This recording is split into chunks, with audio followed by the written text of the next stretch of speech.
Estaba en la tienda de informática, sosteniendo la libreta plateada de mi marido con ambas manos, temblando sin entender muy bien lo que estaba pasando, cuando el técnico, un chico de unos 32 años llamado Lucas Méndez, me miró con una expresión que nunca olvidaré. Era miedo mezclado con lástima. Esa mirada que le das a alguien que está a punto de caerse por un precipicio y no lo sabe.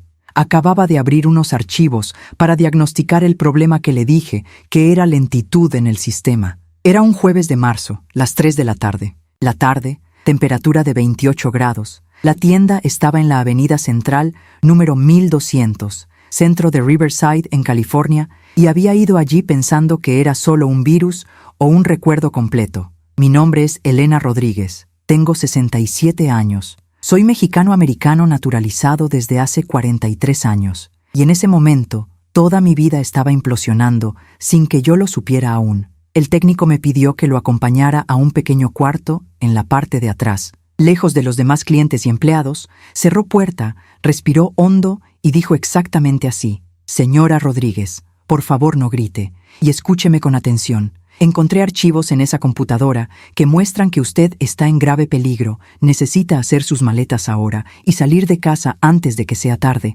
Ella me mostró la pantalla del cuaderno y comencé a leer sin entender al principio. Eran conversaciones en inglés y español mezclados, mensajes intercambiados entre mi esposo Thomas y mi propia hermana menor Carla, mi hermana que vivió en nuestra casa de huéspedes en la parte de atrás durante 5 años desde que se convirtió. Una viuda. Mensajes de los últimos 8 meses hablando de mí como si fuera un problema por resolver. Uno de ellos decía que Thomas ya transfirió todo. No se enterará hasta que sea demasiado tarde. Y la respuesta de Carla fue: amor perfecto. Lo único que falta son los papeles de la casa y por fin podemos deshacernos de ella. Sentí que mi estómago se revolvía, mi boca se secó al instante. Mi corazón empezó a esa aceleración que siento como si mi pecho fuera a explotar. Seguí leyendo porque necesitaba asegurarme de no estar entendiendo mal, a pesar de cada célula de mi cuerpo. Ya sabía la verdad. Otro mensaje de Thomas decía que firmó todo ayer sin leerlo como siempre, demasiado estúpida para cuestionar cualquier cosa que le pusiera delante. El abogado dijo que en 60 días todo estará a mi nombre y podemos despedirla sin un centavo. Carla respondió: «Estoy ansiosa, amor. 40 años de aguantar a este idiota fingiendo que me importa. Me están matando. Cuando se entere que perdió, todo va a ser el mejor día de mi vida». Había toda una secuencia de mensajes planeando hacerme firmar un poder que le daba control total de todo. Nuestra casa de 3 habitaciones, valorada en $750,000, que está a mi nombre porque fue una herencia de mi madre. Mi cuenta de ahorros de $420,000, reunida en 52 años de trabajo como enfermera. Las acciones que compré por $380,000 en 30 años. El terreno en Tijuana en 1900, México, valorado en $210,000 que me dejó mi padre. Todo, absolutamente todo, estaba siendo transferido a su nombre a través de documentos que él me hizo. Cartel que decía que era para actualizar impuestos o planificación de jubilación o cualquier mentira que él inventara, y yo confiaba ciegamente porque era mía. Esposo de 42 años. 42 años de matrimonio que me parecieron sólidos y verdaderos. El entrenador Lucas me trajo una silla porque mis piernas flaqueaban. Me ofreció agua que no podía beber. Siguió mostrándome más archivos.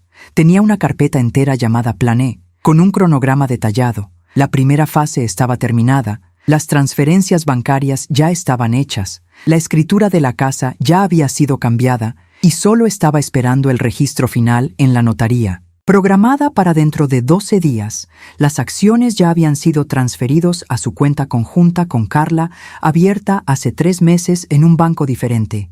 La segunda fase, descrita como aislamiento y expulsión, mensajes discutiendo cómo me harían parecer mentalmente incapaz, habían grabado mis conversaciones editadas para parecer confusas. Habían filmado momentos en los que olvidé algo común y normal para mi edad, como dónde había dejado las llaves de mi auto o el nombre de un conocido lejano. Estaban creando un expediente falso para inhabilitarme en los tribunales alegando demencia.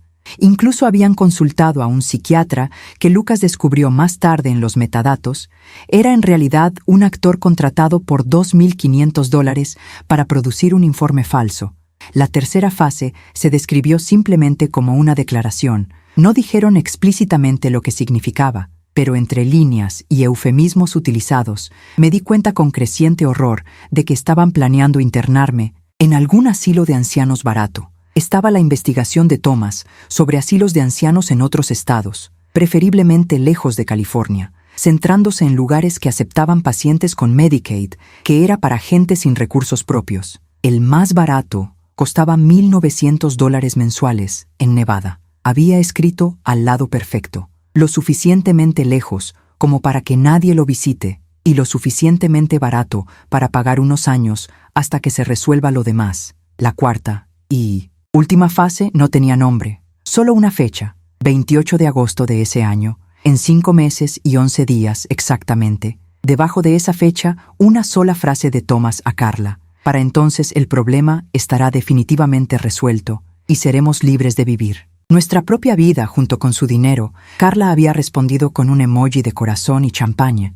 Me quedé mirando esa pantalla sin pestañear, sin respirar bien. Mi cerebro se negaba a procesar que mi marido, padre de mis 3 hijos, un hombre que durmió a mi lado durante 42 años, estaba planeando no solo robarme, sino eliminarme. La palabra estaba ahí implícita pero clara, resuelta permanentemente, sin dejar lugar a la interpretación. Lucas el técnico también estaba pálido. Dijo que necesitaba mostrármelo porque no podría vivir consigo mismo si no hacía nada. Me preguntó si tenía un lugar a donde ir de inmediato, si tenía a alguien en quien confiar para ayudarme. Mi cerebro seguía estancado. Solo podía preguntar con una voz que no sonaba como la mía cuántas pruebas podía darme. Ya había preparado un pendrive con copias de todo, carpetas enteras de conversaciones que abarcaban 8 meses, archivos financieros que mostraban las transferencias, documentos escaneados con mi firma que ni siquiera recordaba haber dado, investigaciones sobre residencias de ancianos,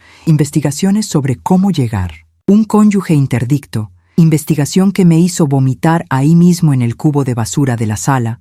Había investigado venenos no detectables en una autopsia, sobre cómo simular un accidente doméstico en una persona mayor, sobre el seguro de vida y cuánto tiempo después de la muerte lo recibe el beneficiario. Thomas tenía 3 pólizas de seguro a mi nombre por un total de $1.100.000 que me había hecho firmar el año pasado, diciendo que era protección para mí. Ahora entendí. ¿Protección para quién? Lucas me ayudó a levantarme. Dijo que necesitaba actuar rápido porque si Thomas se daba cuenta que el cuaderno había sido visto por alguien, aceleraría los planes. Me dio el pendrive, también me dio la tarjeta de un abogado especializado en delitos financieros, que era su primo, un abogado llamado Ricardo Fuentes, despacho en la calle Magnolia número 3800, y me hizo prometer que no me iría sola a casa, que no enfrentaría a mi marido sin protección legal y policial. Logré funcionar lo suficiente como para salir de esa tienda. Me subí a mi auto, un Honda Civic azul de 7 años que pagué. Yo mismo me senté en el estacionamiento sin arrancar el motor por un tiempo indefinido. Podrían haber sido 10 minutos o 1 hora. El reloj marcaba las 4:20 de la tarde cuando finalmente logré verificar. El sol aún entraba por la ventana. La gente pasaba normalmente, comprando y viviendo una vida normal, mientras la mía había terminado. Pensé en 42 años de matrimonio. Conocí a Thomas Rodríguez cuando tenía 25 años. Él tenía 27. Yo era una enfermera, recién titulada trabajando en un hospital de San Diego. Él era técnico en radiología en el mismo hospital. Un hombre guapo de ojos verdes y sonrisa fácil. Me cortejó durante 6 meses antes de que aceptara salir con él. Nos casamos un año después en una pequeña pero hermosa ceremonia en la iglesia de San Diego con 50 invitados. Luna de miel en Cancún durante 5 días que fue mágica. Regresamos y alquilamos un pequeño apartamento de una habitación. Los dos trabajamos duro. Yo a menudo trabajaba turnos dobles, ahorrando cada centavo para un futuro mejor. Tuvimos a nuestro primer hijo Daniel 2 años después de la boda. Un niño hermoso que pesa 3 kilos y 400 gramos nacido después de 17 horas de difícil parto. Thomas parecía un padre entregado en ese momento. Se levantaba de madrugada para ayudar con biberones, cambiaba pañales, cantaba canciones de cuna en español que aprendía para complacerme mucho. Siendo blanca americana, 3 años después llegó nuestra hija Victoria, una niña de cabello oscuro y ojos enormes, 2 kilos y 900 gramos. Parto más fácil esta vez, familia creciendo en un departamento que era estrecho. Seguí trabajando incluso con 2 niños pequeños porque un salario no alcanzaba. Mi mamá ayudaba con los niños durante el día, Thomas trabajaba en el turno de la tarde, así que yo me quedaba con ellos en la mañana. El sistema funcionaba, pero era agotador. 5 años. Después llegó nuestro hijo menor Gabriel, 3 kilos y 100 gramos. Cesárea porque estaba sentado. Recuperación difícil, pero valió la pena cada segundo cuando lo vi. 3 hijos. Apartamento imposible. Finalmente, logramos comprar nuestra primera casa pequeña de 2 dormitorios en una zona no muy buena por $190,000, que en ese momento parecía una fortuna, hipoteca a 30 años, los 2 trabajando para pagar, tomaba turnos extras siempre que podía. Thomas a veces se quejaba de que no nos veíamos lo suficiente, pero decía que entendía que era por el futuro de los niños. Los niños crecían, escuela pública pero buena. Ayudaba con la tarea todas las noches después de un turno de 12 horas. Los fines de semana eran fútbol de Daniel, clases de baile de Victoria, después baloncesto de Gabriel, corriendo constante pero feliz. Pensaba que éramos una familia unida y trabajadora, construyendo una vida digna. Mi madre falleció cuando yo estaba 43. Nos dejó a mí y a mi hermana Carla su casa en Riverside, una modesta casa de 3 habitaciones valorada en ese momento en $380,000. Hicimos un acuerdo de que yo me quedaría con la casa y le pagaría a Carla $190,000 por su parte en cuotas durante 5 años. Vendimos nuestra pequeña casa, le pagué a Carla con ese dinero más lo que habíamos ahorrado. Nos mudamos a la casa de mi madre, que era más grande y en un mejor vecindario. Los hijos adolescentes finalmente tenían cada uno su propia habitación. Continué trabajando duro. Me convertí en enfermera senior en el hospital, después de 28 años de servicio. Mejor salario. Pude ahorrar dinero real por primera vez en mi vida. Thomas tuvo algunos trabajos diferentes a lo largo de los años. Comenzó como técnico, pero no progresó mucho. Pasó a vender equipos médicos por un tiempo. Luego trabajó en una compañía de seguros. Luego regresó al hospital en un puesto administrativo. Nunca ganó tanto como yo, pero siempre trabajó, así que nunca me quejé. Mi enfoque estaba en criar bien a mis hijos y asegurar un futuro estable. Pagué la universidad para los 3 con mucho sacrificio. Daniel se graduó en ingeniería, costó $98,000 en 5 años. Victoria estudió administración, costó $86,000 en 4 años. Gabriel estudió Derecho, costó $123,000 en 7 años, porque repitió algunas materias. En total, invirtió $307,000 en su educación. Tomé préstamos, usé ahorros, trabajé turnos extra durante años, me jubilé hace 4 años a los 60,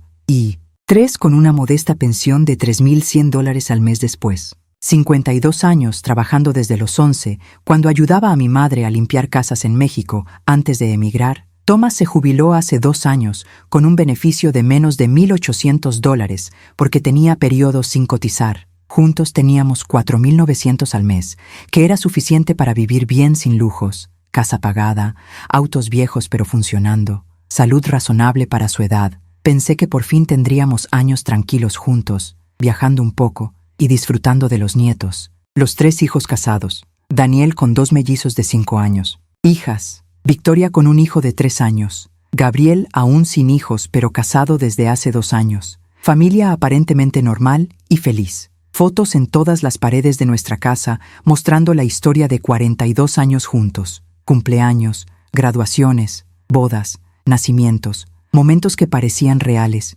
Y ahora descubrí que al menos en los últimos 8 meses habían sido una completa mentira. Mi hermana Carla había enviudado hace 6 años. Su marido murió de un infarto repentino a los 61 años. Ella estaba devastada. Perdió su casa porque estaba hipotecada y ella sola no podía costearla con su salario de recepcionista. Inmediatamente le ofrecí vivir con nosotros. Thomas dijo que casa era grande, pero que mejor sería en la casa de huéspedes de atrás, que tenía un dormitorio, baño y una pequeña cocina. Eso se lo renovamos con mi dinero, unos $15,000. Carla se mudó y se mostró agradecida. Siempre ayudaba con la limpieza de la casa principal. A veces cocinaba para nosotros. Pasábamos tiempo juntos viendo telenovelas mexicanas y chismeando, o eso pensaba. Eran chismes de hermanas cuando en realidad ella debió haber estado informándole todo a Thomas. 5 años de ella viviendo allí. 5 años que ahora me doy cuenta que era tiempo que Thomas necesitaba para planear todo meticulosamente.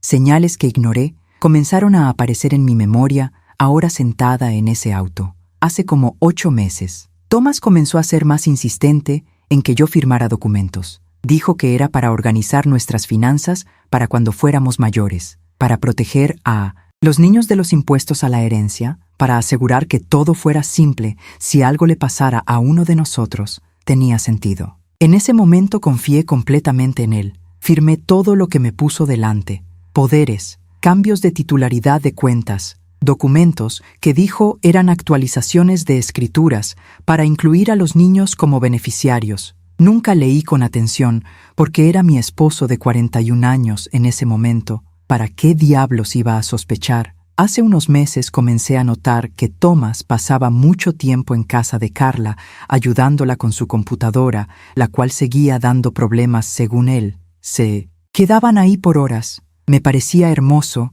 que él ayudó a mi hermana viuda. Qué buen hombre tuve, pensé. A veces me acercaba y la conversación se detenía bruscamente. Me dijeron que estaban hablando de un regalo sorpresa para mí. Lo creí. Cuando comencé a olvidar tonterías como las que olvida cualquier persona de 67 años, donde dejé mi teléfono o si ya había tomado mi medicamento para la presión arterial. Thomas hizo un gran esfuerzo en señalarlo frente a Carla. Mira, Carla vio lo olvidadiza que se está volviendo. Me preocupa. ¿No es esto el comienzo de algo? Seria. Carla asintió con una cara de falsa preocupación que ahora entiendo que estaba actuando. Algunas veces noté que los dos intercambiaban miradas que no entendía. Pensé que era preocupación genuina por mí. Egoísta como soy, lo interpreté como amor y cuidado cuando era conspiración y maldad. Hace 3 meses fui con Thomas a abrir una nueva cuenta bancaria, que dijo que era para separar dinero de futuros viajes que queríamos hacer. Firmé papeles, ni siquiera vi bien que era una cuenta conjunta entre él y alguien más. Esa otra persona era Carla. Usaron mi dinero para abrir una cuenta para los dos, y luego transfirieron mis acciones allí sin que yo lo supiera. Hace 2 meses, Thomas me llevó con un abogado que dijo que era especialista en planificación patrimonial, una mujer rubia de unos 50 años, muy profesional, una oficina chic. Me explicó sobre fideicomisos y protección de activos y la importancia de los poderes actualizados. Allí mismo firmé todo con ella y 2 testigos presentes, todo legalizado y autenticado. Estaba firmando mi propia sentencia y ni siquiera ya sabes, el abogado fue cómplice o engañado. Yo tampoco lo sabré nunca. Hace un mes Carla casualmente comentó que yo había repetido la misma historia 3 veces esa semana. Dijo entre risas que me estaba haciendo mayor. Va. Conmigo, Thomas estuvo de acuerdo muy en serio. Dijo que tal vez deberíamos ver a un médico. Lo llevó tan lejos que incluso pedí cita con un geriatra para el mes siguiente porque comencé a preocuparme por mí mismo. Estaban sembrando dudas en mi cabeza sobre mi propia cordura. Gaslighting perfecto. Mis 3 hijos no tenían idea de nada de esto. Vivían en otras ciudades. Daniel en Sacramento trabajando como ingeniero civil. Victoria en San Francisco administrando una oficina de contabilidad.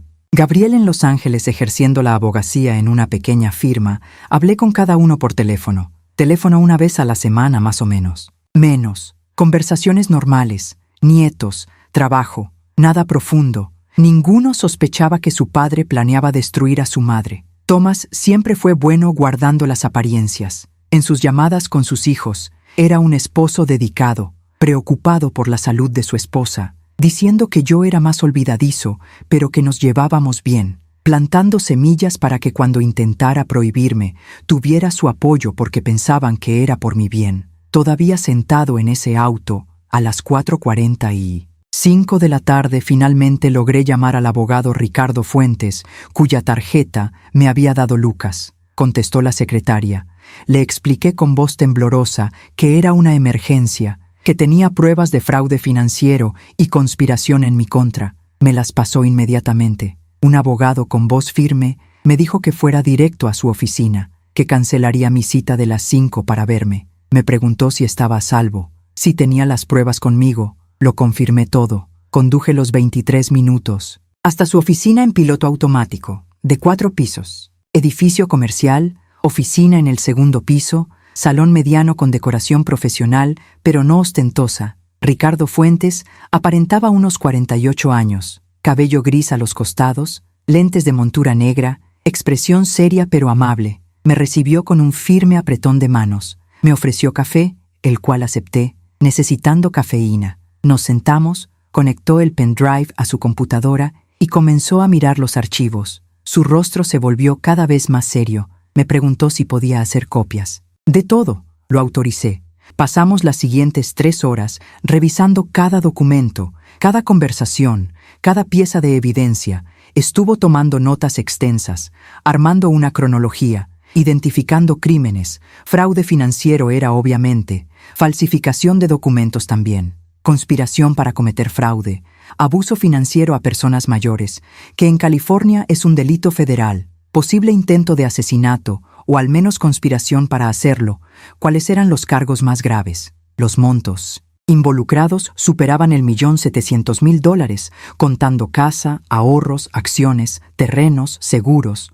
Ricardo dijo que era uno de los más elaborados y crueles casos que jamás había visto en 22 años de derecho. Explicó que sería necesario actuar rápidamente en varios frentes. En primer lugar, congelar todas las transferencias que aún no han sido finalizadas, según el boletín de ocurrencia por fraude y amenaza. Tercero, obtener una orden de alejamiento contra Thomas y Carla. Cuarto, interponer una acción para anular todos los documentos firmados bajo falso pretexto. Quinto, demandar civilmente por daños morales y materiales. Sexto, cooperar con el fiscal en el proceso penal. Es importante proteger lo que aún no ha sido transferido.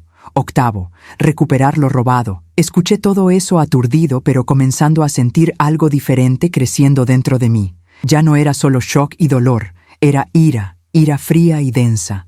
Estas personas que amaba y confiaba planeaban destruirme, robarme, probablemente matarme, pues pura codicia. Querían mi dinero que trabajé 52 años para recolectar. Querían mi casa que heredé de mi madre que trabajó, hasta ella. Me sangraron las manos para conseguirlo. Querían borrarme de la existencia para vivir cómodamente con los frutos de mi trabajo. Ricardo me preguntó si tenía un lugar donde quedarme a salvo. Pensé rápido. Mis hijos estaban lejos, amigos de los que no quería involucrarme todavía. Entonces me acordé de mi prima, segunda Beatriz, que vivía al otro lado de Riverside. No éramos muy cercanos, pero nos llevábamos bien. La llamé. Le expliqué superficialmente que estaba teniendo serios problemas con Thomas y necesitaba un lugar donde dormir unas noches. Ella no. Dudé. Le dije que me fuera inmediatamente. Le anoté su dirección a Ricardo. Él insistió en acompañarme hasta allí en el auto de él para garantizar mi seguridad. Antes de salir de la oficina, me hizo prometer que no llamaría a Thomas, no contestaría sus mensajes, no buscaría nada en casa sola. La policía haría eso conmigo cuando correspondiera. Acepté todo. Las 8:10 de la noche llegamos a la casa de Beatriz, una casa sencilla pero acogedora de una sola planta. Ella tenía 64 años, una viuda también. Nos recibió con un fuerte abrazo, aunque yo todavía no entendía lo que estaba pasando. Ricardo se despidió diciendo que a primera hora de la mañana siguiente tomaría acciones legales. Me dio su celular personal para cualquier emergencia. Beatriz me llevó a la habitación de invitados. Me ofreció comida que no podía comer. Me di una larga ducha dejando correr agua caliente hasta que se acabó. Me puse un pijama que ella me prestó. Me acosté en la cama y solo entonces me permití llorar. Lloré por horas, sollozos que temblaban. Todo mi cuerpo, almohada empapada, llanto silencioso para no asustar a Beatriz, llanto de 42 años de matrimonio revelado como mentira. No todo, tal vez. Los primeros 30 años probablemente fueron reales, pero ¿cuándo exactamente Thomas decidió engañarme con mi propia hermana? ¿Cuándo empezó a engañarme? Conspiración. Fue hace apenas 8 meses o años, y solo tengo pruebas de 8 meses. Mi hermana menor a la que ayudé toda mi vida, cuando se quedó sin trabajo a los 28 años, le presté $3,000. Cuando se casó hice una fiesta que costó $8,000 porque no podía pagarla. Cuando tuvo problemas en su matrimonio, pagué una terapia de pareja por un año que costó $6,000. Cuando quedó viuda, le ofrecí una casa sin cobrar alquiler por 5 años, ahorrándole alrededor de $90,000 en vivienda. Renové una casa de huéspedes gastando $15,000. La ayudé con sus cuentas cuando ella no tenía dinero, sumando con los años unos $20,000. El total que invertí en ella superó fácilmente los $140,000 sin contar el tiempo y el amor fraternal, y ella me correspondió acostándome con mi marido y planeando mi muerte. ¿Cómo alguien hace eso? Traté de dormir, pero no pude. Me quedé mirando el techo oscuro repitiendo mentalmente las conversaciones que vi en ese cuaderno, resueltas permanentemente. Eufemismo cobarde para asesinato. Realmente me iban a matar. Investigaron un veneno indetectable. Investigaron un accidente doméstico simulado. Pagaron un seguro de vida de $1,100,000 en caso de muerte accidental. Obvio el plan. Me internarían en un asilo de ancianos barato en Nevada. Me visitarían rara vez o nunca. Esperarían meses hasta que estuviera completamente aislado y sin contactos. Luego ocurriría algún accidente, una caída fatal en las escaleras, una sobredosis accidental de medicamentos. Cualquier cosa que pareciera desafortunada, pero plausible para una mujer de 1967 años con supuesta demencia. La investigación sería mínima. Thomas, como viudo devastado, recibiría un seguro y se quedaría con todo lo que ya había transferido a su nombre. Él y Carla vivirían felices para siempre con mi dinero, mientras yo me pudriría en un ataúd barato. El pensamiento me hizo sentarme en la cama de repente. El corazón se aceleró nuevamente. Las náuseas aumentaron. Corrí al baño y vomité bilis, porque mi estómago estaba vacío. Beatriz apareció en la puerta. Preocupada, me ayudó a lavarme la cara. Me hizo sentar en la sala, preparé té de manzanilla. Finalmente le conté todo. Le mostré los archivos en el pendrive de su laptop. Se puso pálida, con la mano en la boca, lágrimas en los ojos, repitiendo, no lo creo, ¿cómo pueden? Me tomó la mano y dijo que allí me quedaría el tiempo que necesitara, que no estaba sola. Le agradecí entre nuevas lágrimas. Volví a la cama. Esta vez venció el cansancio y dormí profundamente hasta las 7:15. Por la mañana, me desperté desorientado por unos segundos antes de que todo volviera como una avalancha. El viernes, al día siguiente del descubrimiento, me senté en la cama, respirando profundamente. No podía desmoronarme, tenía que actuar. Me levanté, me lavé la cara. Beatriz ya había preparado el desayuno. Huevos revueltos, tostadas, fruta, café fuerte. Me obligué a comer un poco. A las 9 de la mañana. Ricardo llamó diciendo que ya había presentado una petición de emergencia para congelar todas las cuentas y propiedades. El juez había otorgado una medida cautelar basada en la evidencia preliminar. Todas las cuentas a mi nombre o que había agregado recientemente fueron congeladas de inmediato. Thomas no pudo acceder a nada, no pudo vender la casa, no pudo tocar acciones, nada. Ricardo ya había programado una reunión para las 10:30. En la comisaría, para registrar un reporte policial formal, me dio la dirección. Beatriz se ofreció a llevarme. Llegamos a la comisaría, un edificio aburrido de planta baja. Nos recibió una detective llamada Sarah Chen, asiática americana, unos 40 años, expresión profesional pero empática, pequeña sala de interrogatorios, mesa, sillas incómodas, grabadora. Le conté la historia de principio a fin mostrando todas las pruebas. Me hizo preguntas específicas. ¿Cuánto tiempo llevaba casada? 42 años, antecedentes de violencia doméstica, nunca, amenazas verbales recientes. No eran directos, pero los mensajes contenían amenazas veladas claras, activos totales involucrados.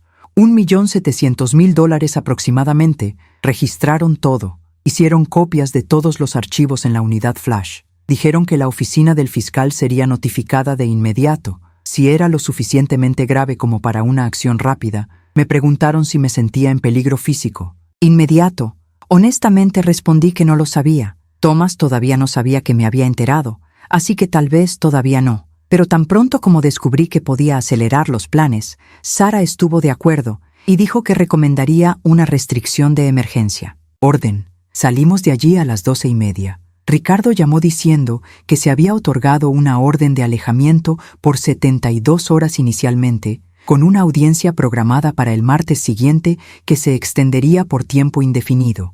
Enviarían un alguacil para notificar a Thomas y Carla más tarde esa misma tarde. Se les exigiría mantener una distancia mínima de 100 metros de mí, prohibido el contacto directo o indirecto. La violación resultaría en arresto inmediato. Sentí alivio y terror simultáneamente.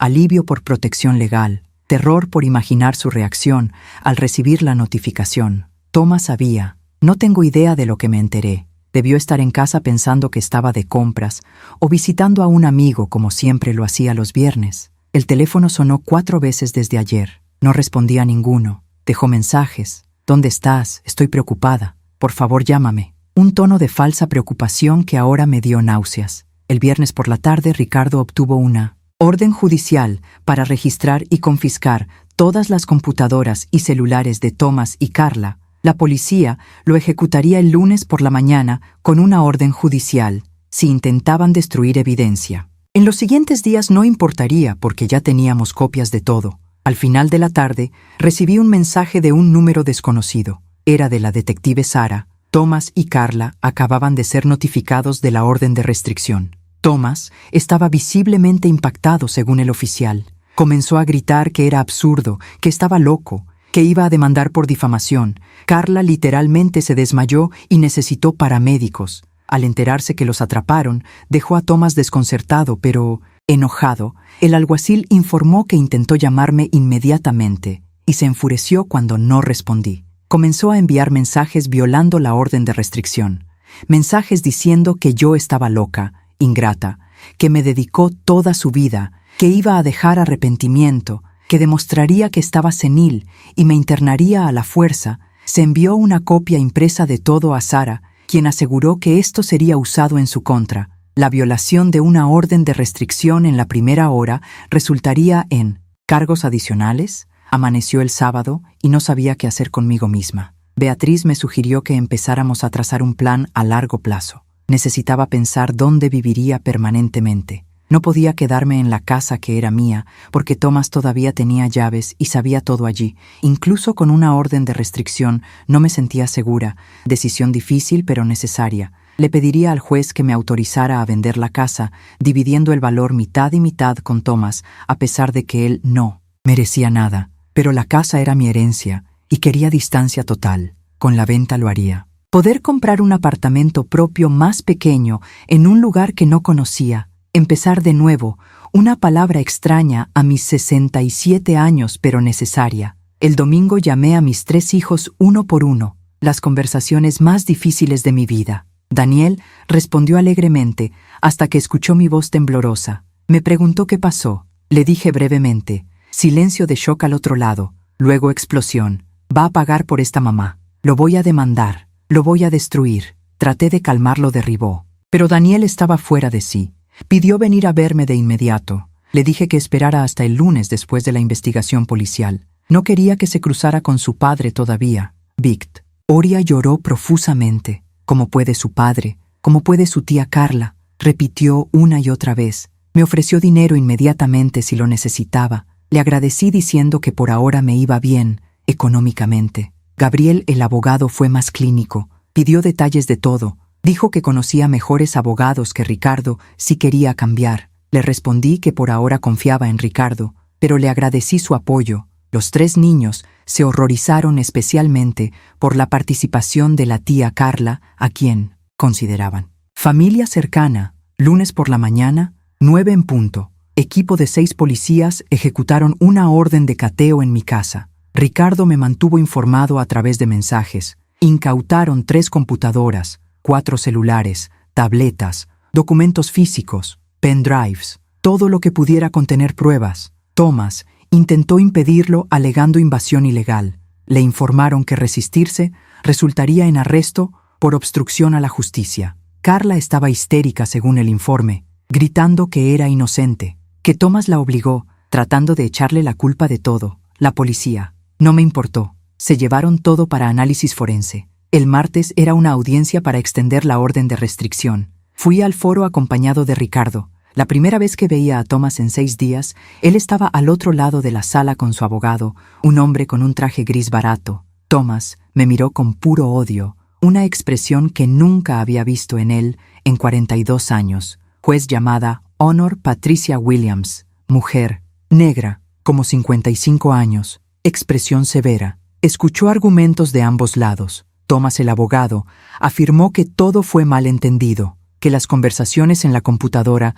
fueron sacadas de contexto, que Thomas estaba realmente preocupado por la salud mental de su esposa y solo intentaba proteger el patrimonio familiar. Ricardo presentó las pruebas completas, conversaciones explícitas planeando fraude, transferencias ya realizadas, investigaciones sobre venenos y accidentes, todo. El juez estaba visiblemente perturbado. Prorrogó una orden de alejamiento por un año entero. Determinó que ninguno de los bienes en disputa podía ser movido. Nombró un administrador independiente para administrar todo hasta la resolución judicial final. Programó un juicio preliminar. Porque 2 meses después, Thomas abandonó el foro visiblemente furioso. Gritó al otro lado de la calle que me iba a arrepentir, que él demostraría que estaba loco. Un policía que estaba presente advirtió que una violación más resultaría en el arresto. Las siguientes semanas fueron un torbellino de procedimientos legales. Declaraciones, peritajes, análisis forenses confirmaron la autenticidad de todos los mensajes encontrados en el cuaderno. Incluso recuperaron mensajes borrados que eran aún más incriminatorios. Carla, en un intento desesperado por salvar su pellejo, hizo un trato con la acusación. Aceptó testificar contra Thomas a cambio de una sentencia reducida. Confesó todo en un testimonio grabado de 4 horas. El caso comenzó hace 3 años y no 8 meses. Thomas la sedujo deliberadamente justo después de que ella enviudó, sabiendo que era vulnerable. Gradualmente plantó una idea sobre cuánto dinero tenía, sobre lo tonta que era y demasiado confiada, sobre cómo podrían tener una buena vida si podían acceder a mis bienes. Carla se resistió al principio, según ella, pero Thomas fue persistente. Prometió amor eterno, prometió viajes, una vida cómoda. Dijo que nadie me necesitaba, que mis hijos ya eran mayores e independientes, que viviría bien en una residencia de ancianos, y ni siquiera notaría la diferencia porque realmente me estaba volviendo senil. Mentiras que Carla quería creer porque la codicia venció al amor fraternal. Admitió haber participado en la falsificación de documentos, en grabaciones editadas para hacerme parecer confuso, en la administración de somníferos triturados en mi comida, algunas veces para hacerme más somnoliento y menos alerta. Su confesión incluía un detalle horrible. El plan final para agosto implicaba aumentar gradualmente la dosis de mi medicamento para la presión arterial, hasta que causara un derrame cerebral o un ataque cardíaco que pareciera natural. Thomas había estudiado mi medicamento, conocía la dosis letal. Planeaba hacer que pareciera que había mezclado medicamentos para la demencia. El testimonio de Carla fue crucial. Los fiscales también le ofrecieron un trato a Thomas, 5 años de prisión si confesaba. Él se negó arrogantemente. Dijo que probaría su inocencia, que Carla estaba mintiendo, que lo inventé todo. Paranoia senil. Su abogado intentó desacreditar las pruebas afirmando que los mensajes podrían haber sido inventados, pero los análisis forenses fueron concluyentes. Metadatos, marcas de tiempo, todo auténtico. Llegó mayo, 3 meses desde el descubrimiento. El juicio penal comenzó. Duró 2 semanas. Un jurado de 12 personas escuchó todas las pruebas. Los mensajes se leyeron en voz alta en el tribunal.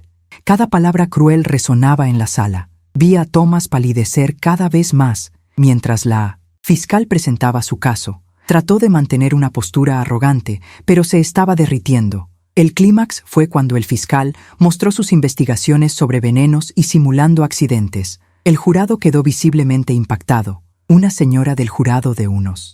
Los años de prueba lloraron. La deliberación duró solo 5 horas. Veredicto: culpable de todos los cargos. Fraude financiero contra ancianos, falsificación de documentos, conspiración para cometer asesinato, malversación de fondos. Thomas se volvió blanco. Trató de discutir. El juez golpeó el mazo. La sentencia vendría en 2 semanas. La sentencia fue de 28 años en una prisión federal. Thomas tenía 69 años. Saldría a los 97 si viviera y se comportara bien. Carla, que hizo un trato, recibió 6 años por cooperar. ambos también sentenciado a la devolución total de todo el dinero malversado, más daño moral valorado en $500,000. La batalla civil fue paralela. Recuperé la escritura de la casa que fue cambiada fraudulentamente. Recuperé todas las cuentas bancarias. Recuperé acciones transferidas ilegalmente. El total recuperado fue $1,600,000 del $1,700,000 que tenía antes. 100,000 se perdieron en honorarios de transferencia y otros costos que no fueron recuperables, más 500,000 en daño moral cuando, y si logran pagar lo que es poco probable, contraté a un corredor y vendí una casa en Riverside por $800,000. El mercado estaba bien. Usé $350,000 para comprar un hermoso apartamento de 2 habitaciones en una zona tranquila de Palm Springs, un condominio para mayores de 55 años, con seguridad, piscina, gimnasio, actividades sociales. Usé $200,000 para invertir en fondos conservadores que rinden $6,000 al mes más o menos. El resto lo guardé como reserva de emergencia, total con inversiones previas. Y la venta de la casa. Tenía un patrimonio neto de aproximadamente $1,400,000. No rico, pero sí cómodo. Vivir el resto de mi vida con dignidad. Mudarme a Palm Springs fue liberador. Apartamento de 95 metros cuadrados.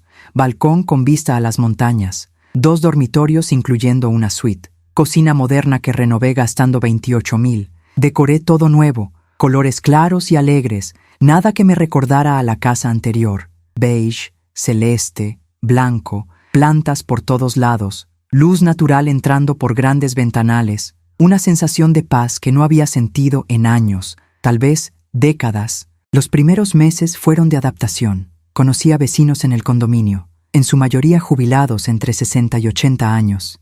Historias interesantes, vidas vividas. Formé un grupo de amigos. Rosa, 72 años, exmaestra que enviudó hace 10 años. Margaret, 66 años, divorciada 2 veces con buen humor. Jennifer, 69, exenfermera como yo. Carol, 74 años, abuela de 8 nietos. Linda, 68 años, que perdió a su marido por cáncer. Nos reuníamos para tomar un café todos los martes y jueves. Hablábamos de todo: nietas, salud, política, telenovelas, libros, viajes.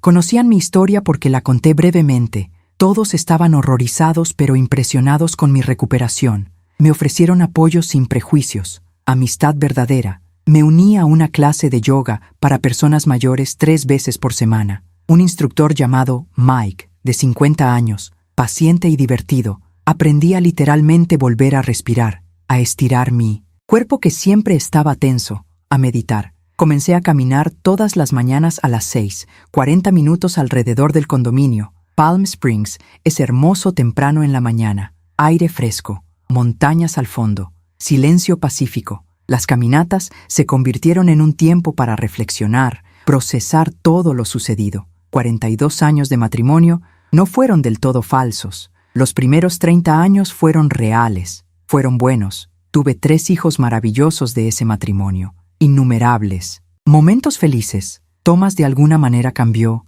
la codicia lo corrompió, o tal vez siempre fue así y lo escondió bien. Nunca lo sabré con seguridad. Decido ir a terapia. La terapeuta se llama doctora Helen Morrison, 63 años. Viejo, especialista en trauma, oficina acogedora con sofás cómodos, sesiones semanales, proceso de traición, trabajo a través de la culpa irracional que sentí. ¿Por qué no me di cuenta? ¿Por qué confié ciegamente? Helen me ayudó a entender que la confianza en una relación de décadas es normal y saludable, lo que la traición dice sobre el carácter del traidor, no el de la víctima.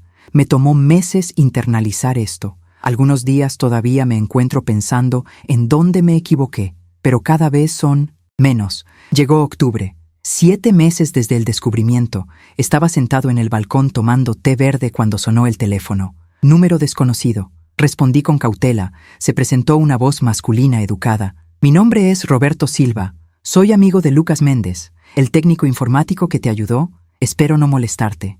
Lucas me contó su historia, obviamente con tu permiso, porque me dijo, le mencioné que pasé por una situación similar, tenía curiosidad, concerté un café con Roberto, un hombre de 74 años, viudo. Su esposa murió hace 8 años de Alzheimer. Sus hijos adultos intentaron declararlo incapaz de controlar su pensión. Se enteró, peleó en los tribunales, ganó, se alejó definitivamente de sus hijos. Hablamos durante 3 horas en ese primer café. Una conexión inmediata entre personas que habían sobrevivido a la traición familiar. Comenzamos a reunirnos semanalmente. Los cafés se convirtieron en almuerzos. Los almuerzos se convirtieron en cenas. No fue romance, fue compañerismo, alguien que entendía sin tener que dar explicaciones. Roberto me presentó al grupo de apoyo al que asistía, reuniones quincenales en el centro comunitario de Palm Springs, de 10 a 15 personas, en su mayoría ancianos, todas víctimas de abuso financiero o emocional por parte de familiares, historias desgarradoras, hijo que agotó la cuenta de su madre con Alzheimer, nieta que el testamento falsificado del abuelo, el hermano que vendió la casa de su hermana sin permiso. Escuchar. Eso me hizo darme cuenta de que no estaba solo, que existe una epidemia silenciosa de abuso de personas mayores y de la que nadie habla. Comencé a compartir mi historia en las reuniones. Hablar era terapéutico. Ver a otras personas a sentir y comprender validó mi dolor. El organizador del grupo, un hombre llamado Frank, que tiene 82 años, sugirió que escribiéramos nuestras historias, que la conciencia era importante. Comencé a escribir, primero solo para mí, catarsis, luego pensé en publicar, tal vez ayudar a otros. Las mujeres reconocían las señales antes de que fuera demasiado tarde. Escribir me hizo revivir todo, pero también me dio control sobre la narración. Ya no era una víctima pasiva, era una sobreviviente activa diciendo la verdad. Llegó la Navidad, la primera sin Thomas en 43 años. Mis 3 hijos vinieron a visitarme, trajeron nietos. El departamento estaba lleno de vida y ruido. Daniel trajo a su esposa y a sus gemelos de 6 años. Victoria trajo a su esposo y a su hijo de 4 años. Gabriel trajo a su esposa, aún sin hijos, pero intentándolo. Cocinamos juntos, decoré el arbolito que compré, vi películas navideñas. Los niños jugaron en la piscina del condominio bajo supervisión. La noche de Navidad tuvimos una cena tradicional, pavo, puré, pastel de manzana, sentados alrededor de la nueva mesa de mi comedor. Miré a mi alrededor viendo a mis hijos adultos, hermosos nietos. Pensé en cómo casi pierdo esto. Casi fui eliminado por la codicia ajena. No estaría una abuela, presente. No tendría estos momentos. La gratitud me llenó. Daniel hizo un brindis. Mamá, la mujer más fuerte que hemos, saben. Todos levantaron vasos, hasta los niños con jugo. Lloré, pero eran lágrimas buenas. Los niños me abrazaron juntos, abrazo grupal como lo hacían cuando eran pequeños. Momento perfecto. Thomas estaba en prisión federal en Arizona esa Navidad.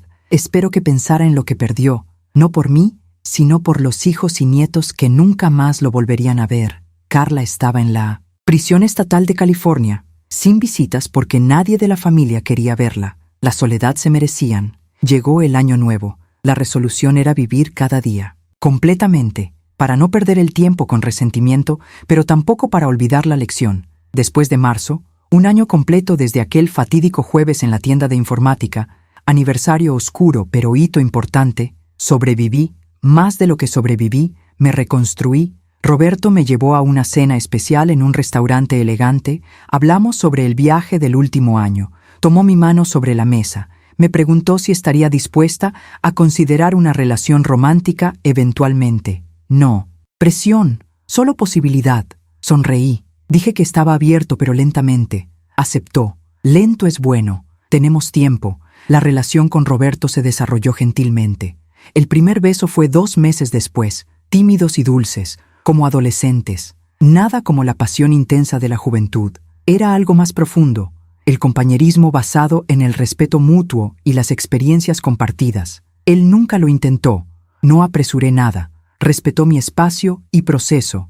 Se lo presenté a mis hijos en la próxima visita. Ellos lo aprobaron. Daniel dijo que cualquiera que tratara bien a su madre tenía su aprobación. Victoria encontraba a Roberto encantador. Gabriel, el abogado, bromeaba sobre revisar antecedentes penales, pero estaba sonriendo. Mis nietos lo llamaban abuelo Beto, lo cual a Roberto le encantaba. Comencé a trabajar voluntariamente en un centro de apoyo a ancianos víctimas de abuso, 3 tardes a la semana. Recibí llamadas, escuché historias, ofrecí recursos, conecté personas con abogados y trabajadores sociales, trabajo doloroso pero necesario. Cada persona a la que ayudé le dio sentido a mi sufrimiento. Transformé el trauma en propósito. Terminé el manuscrito del libro en julio. 240 páginas contando la historia completa desde la niñez en México hasta la reconstrucción en Palm Springs. Lo envié a pequeñas editoriales, 5 lo rechazaron. La sexta estaba interesado, editor independiente,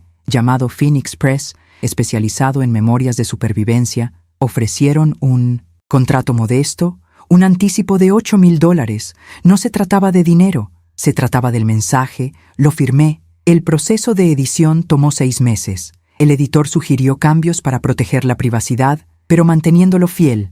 Acepté. El libro fue lanzado en marzo siguiente, 2 años completos después del descubrimiento. El título elegido fue Traicionado pero no roto, sobreviviendo a la traición familiar después de los 60, portada simple, foto de manos de ancianos sosteniendo flores, venta. Fueron modestos, 2,000 copias en los primeros 3 meses, pero las críticas fueron increíbles.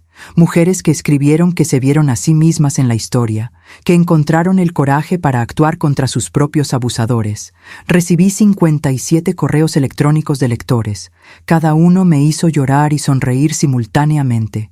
Una señora de Miami de 81 años escribió que usó mi libro como prueba en su propio caso contra su hijo que la estaba explotando. Ganó. Otra mujer de 64 años de Chicago, dijo que reconoció signos en el de su nuera. Comportamiento, e intervine antes de perderlo todo. Impacto pequeño quizás, pero significativo. Aparecí en un podcast local sobre envejecimiento y finanzas. Entrevista de 45 minutos. Entrevistador sensible y respetuoso.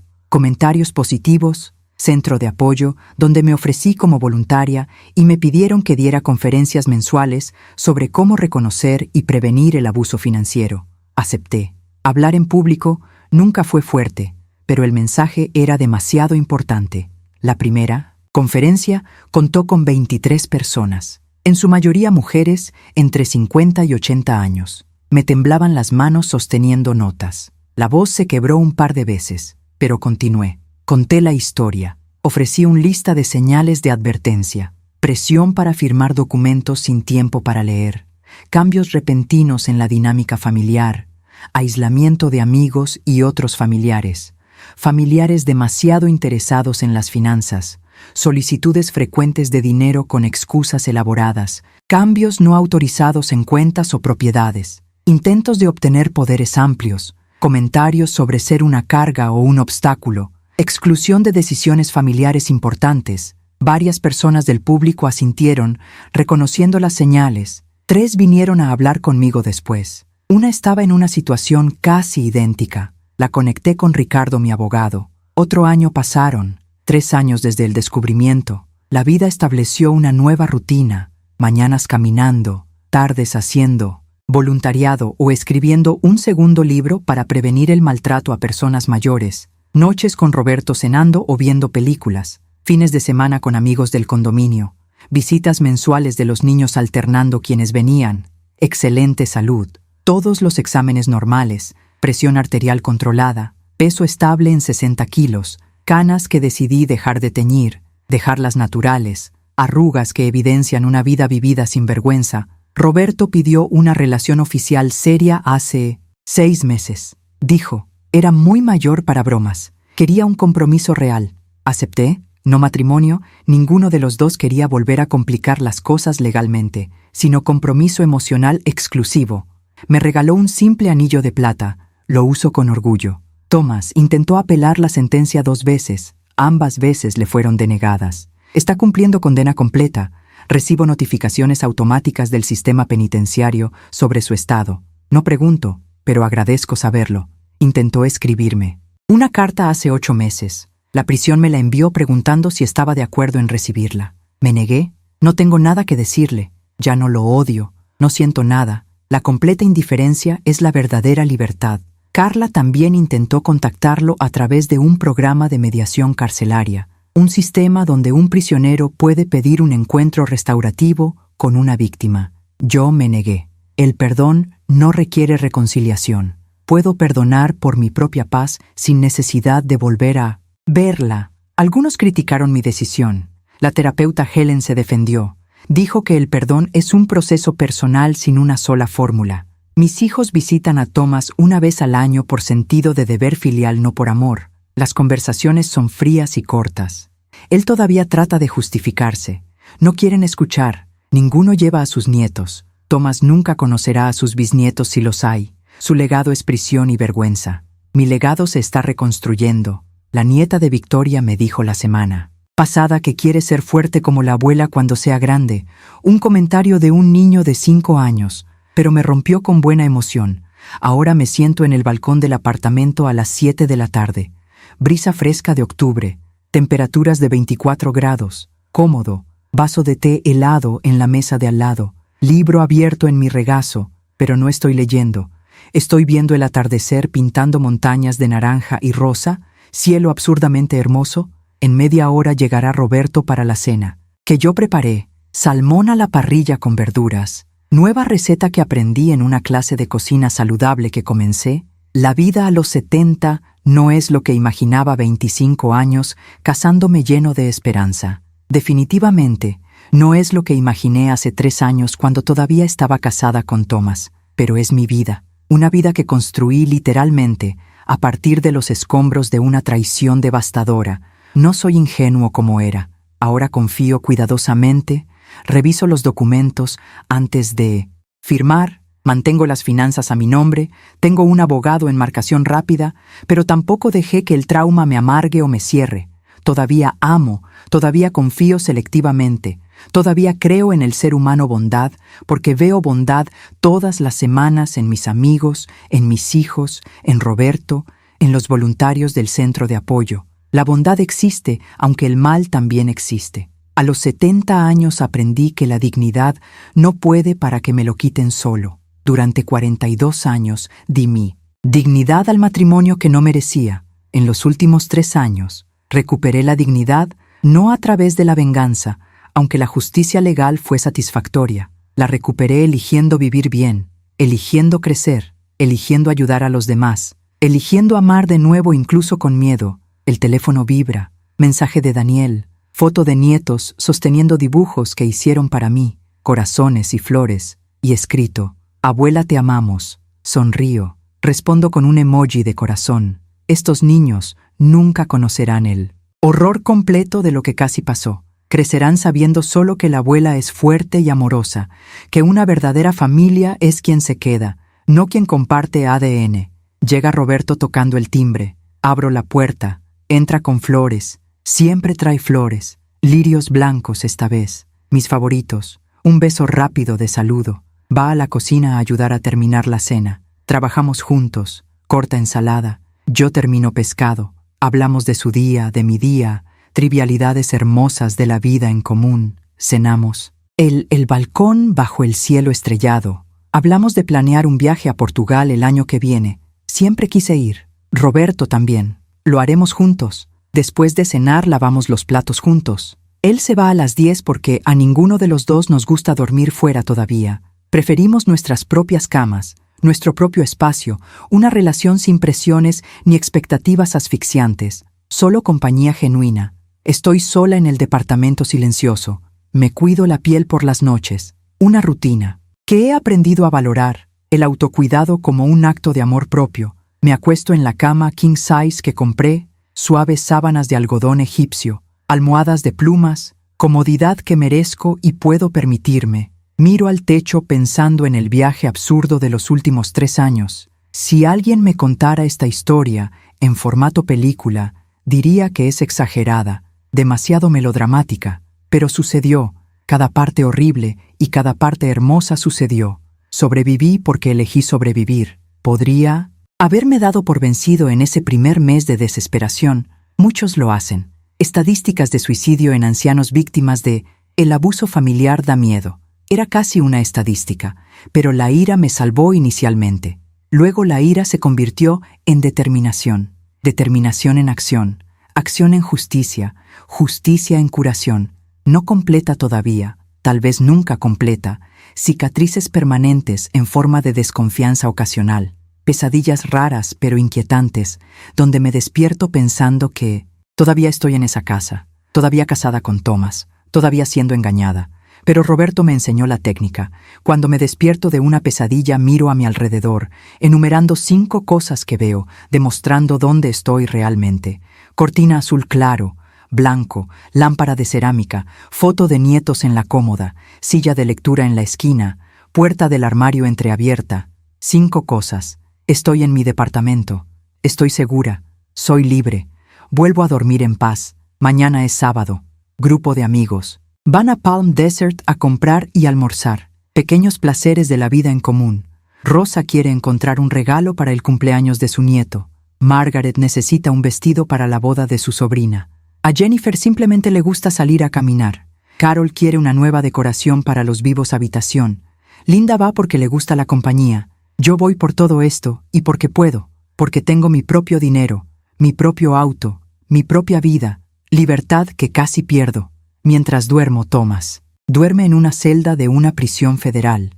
Literas incómodas, compañeros de celda peligrosos, rutina rígida, mala comida, sin dignidad. Perdió todo lo que tenía, pensión confiscada para pagar restitución, casa vendida, pertenencias subastadas, hijos que apenas le hablan, nietos que no conoce, libertad perdida, hasta los años 97 si vive. La justicia no siempre es satisfactoria, pero en este caso fue proporcional. No le deseo más sufrimiento, no le deseo nada. La indiferencia es un regalo que me hice. Carla se va en 2 años y medio si se porta bien. La cárcel de mujeres es diferente, pero también difícil. Ahora tiene 69 años. Saldrá a los 71 o 72. ¿Qué hará? ¿A dónde irá? No es mi problema. Hemos perdido la relación de hermanas para siempre. No hay vuelta atrás. Algunos lazos cuando se rompen no se pueden reparar ni deberían. Ella tomó decisiones. Las consecuencias son suyas. Mi elección ahora es vivir bien no por venganza, sino porque lo merezco. 70 años no es el final. Es un nuevo capítulo. Las mujeres de mi edad a menudo son invisibles en la sociedad, descartadas como irrelevantes. He demostrado que una mujer de 70 años puede luchar, puede ganar, puede reconstruirse por completo, puede encontrar un amor nuevo, puede tener un propósito, puede ser feliz. Un mensaje que trato de transmitir conferencias, y en el libro nunca es demasiado tarde. Mientras respiras tienes poder. Dejé de intentar entender completamente por qué Thomas y Carla hicieron lo que hicieron. Las explicaciones psicológicas ayudan poco. La codicia es una respuesta simple pero insatisfactoria. Tal vez Thomas siempre tuvo un lado oscuro que ocultó bien. Tal vez la presión financiera de la jubilación reveló su carácter. Es cierto. Tal vez Carla siempre me tuvo envidia disfrazada de amor fraternal. Tal vez la soledad de la viudez la hizo vulnerable a su manipulación. Tal vez ambos son simplemente malas personas que tomaron malas decisiones. Ya, no importa. Importa que sobreviví, que recuperé lo que era mío, que construí una nueva vida mejor en muchos aspectos que la anterior. La vida anterior tenía el consuelo de la familiaridad, pero también la complacencia. Daba por sentado la seguridad, daba por sentadas las bendiciones. La nueva vida tiene conciencia, gratitud consciente por cada día de paz, profundo aprecio por las relaciones genuinas, aprecio por la independencia y la autonomía. No quiero volver a ser quien era antes, aunque pudiera. La mujer que soy ahora es más fuerte, más sabia, más completa. Pagó un alto precio por esta sabiduría, pero la tiene. Sale el sol en Palm Springs a las 6:15. Suena el despertador. Empiezo un nuevo día, una rutina que me encanta. Me pongo zapatos para caminar, ropa cómoda, salgo a caminar por la mañana. El aire fresco llena mis pulmones, pasos firmes sobre el pavimento, montañas majestuosas a mi alrededor, cielo azul infinito. Estoy viva, estoy bien, soy libre. Camino y pienso en todas las mujeres que no pudieron escapar, que lo perdieron todo, que no tuvieron un técnico informático honesto como Lucas para advertirles, que no tuvieron un abogado competente como Ricardo, que no tuvieron un sistema legal que funcionó, aunque sea lentamente, que no tuvieron hijos que los apoyaran, que no tuvieron recursos para luchar. Yo camino por ellas también. Su supervivencia a través de la mía. Vuelvo a casa, rápido. Ducha, desayuno saludable, granola con yogurt y fruta, café fuerte, vida sencilla pero satisfactoria. A las 9 llegan amigos a caminar. Entramos en el auto de Margaret, una camioneta espaciosa. Conducimos hablando y riendo hasta Palm Desert. 40 minutos en una carretera pintoresca. Llegamos al centro comercial. Horas caminando de tienda en tienda, probándonos ropa, riéndonos de chistes tontos, almorzando en un restaurante mexicano, tacos y margaritas vírgenes, porque ninguno de nosotros bebe ya. Volvemos tarde, cansados pero felices, el especie de cansancio que viene bien para un día bien vivido. Una noche tranquila, en casa, llamo a Victoria, hablamos 1 hora sobre los nietos, su trabajo, la vida, la relación cercana que reconstruimos. Ella me visita el mes que viene, trae a su familia. No puedo esperar. Antes de dormir, abro el documento en la computadora. Segundo libro en proceso, guía práctica para personas mayores para protegerse del maltrato familiar. Lista de verificación, recursos legales, historias de sobrevivientes. Se publicará el próximo año. Si todo va bien, escribo 1000 palabras más. Antes me canso, lo guardo, cierro la computadora, ritual nocturno, cuidado de la piel, pijama cómodo, cama acogedora.